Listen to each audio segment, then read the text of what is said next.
Donc, toujours politique de la maîtrise d'ouvrage, cahier des charges BIM. Le cahier des charges BIM est le document élaboré par le maître d'ouvrage, précisant les exigences et les objectifs des intervenants successifs du projet. Il constitue le volet BIM du programme du maître d'ouvrage. Le cahier des charges s'applique à une opération. Organisation donc en phase conception, composition de l'équipe de maîtrise d'œuvre.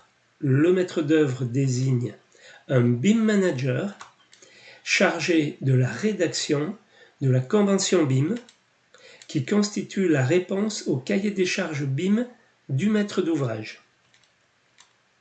Ce BIM manager est issu de l'équipe de maîtrise d'œuvre ou un prestataire extérieur associé dès la réponse du maître d'œuvre au programme du maître d'ouvrage. Convention BIM.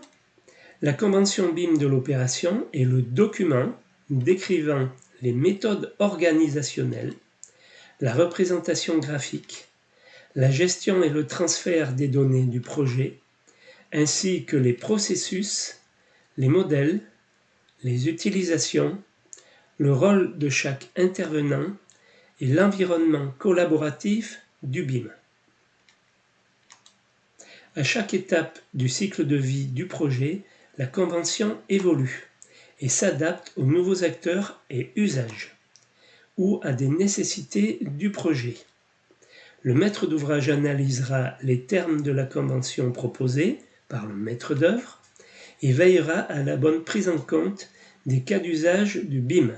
Donc ça, c'est du rôle du maître d'ouvrage. Maquette numérique en phase conception. La maquette est élaborée par le maître d'œuvre, initialisée dès les études d'esquisse et amendée au fur et à mesure des études de conception. APS, APD, projet. Alors, organisation maintenant en phase réalisation. La réalisation des études d'exécution et de synthèse conduit à des modifications de la maquette numérique de conception. Lorsque les entreprises de travaux sont chargées de ces études, elles élaborent leur propre maquette numérique métier, chacun sa charpente, sa structure. Après visa de maître d'œuvre, elles sont intégrées à la maquette de conception pour former la maquette numérique de réalisation. Peuvent apparaître lors de cette phase des coordinateurs BIM techniques spécialisés, des coordinateurs BIM techniques et qui sont spécialisés. Structure, fluide, électricité. Contractualisation du BIM. Les contrats de maîtrise d'œuvre et de travaux font référence respectivement au CCAG maîtrise d'œuvre, au CCAG travaux.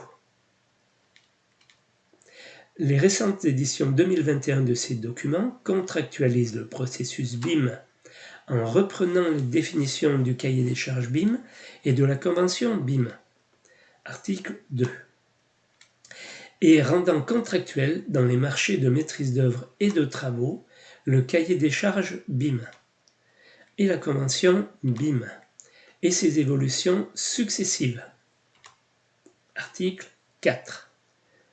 Voilà donc sur le programme.